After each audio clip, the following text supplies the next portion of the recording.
Siti TKI mengucap pesan haru sebelum tinggalkan sawang di Yayasan Taiwan.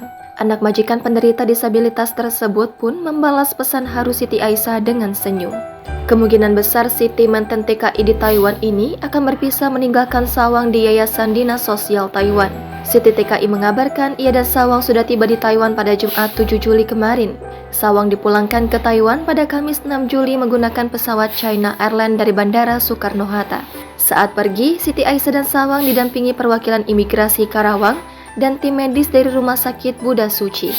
Sesampainya di Taiwan, Siti TKI dan sawang dijemput perwakilan TETO dan KDEI. Sayangnya, Siti TKI dilarang menginformasikan lokasi keberadaan mereka saat ini. Namun Siti menerangkan bahwa sawang kini ditempatkan di sebuah yayasan di Taiwan. Ia mengatakan akan berada di tempat yang sama mendampingi sawang selama 3-5 hari ke depan. Saat di yayasan, Siti bahkan dilarang keluar kamar.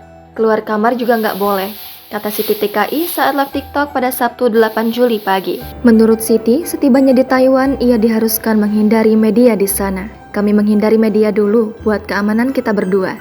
Kami ajak kemarin lewat belakang, nggak lewat depan, tutur Siti. Ibu 3 anak ini juga mengaku tidak diizinkan untuk memberitahu keberadaannya kepada siapapun. Karena ini kerahasiaan negara, jadi masalah tempat saya nggak bisa kasih tahu, ungkapnya. Dalam kamar, terlihat sudah dilengkapi dengan perabot mulai dari kasur, kursi, hingga lemari. Siti TKI mengabarkan suasana di luar jendela kamar yang cukup ramai. Tak ada TV dalam kamar baru sawang, hal tersebut membuat Siti asyik bercanda dengan sawang. Sampai kemudian Siti Aisyah memberikan pesan terakhir yang haru pada sawang menggunakan bahasa Taiwan. Siti TKI menekankan pada sawang bahwa dirinya akan tetap ada di hati walau fisiknya tak ada. Saya bilang ke dia, saya akan tetap ada di hati walaupun saya tidak ada di sini, kata Siti TKI dengan mata berkaca-kaca. Mendengar ucapan Siti Aisyah, sawang anak majikan di Taiwan ini merespon dengan senyum.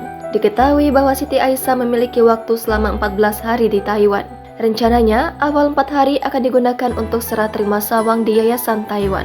Sementara 10 harinya akan digunakan Siti TKI untuk mencari keberadaan kakak sawang. Siti berniat meminta izin mengadopsi sawang.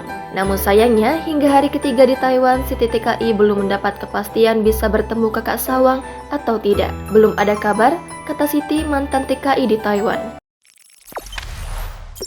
Jangan lupa subscribe, share, komen, dan like ya!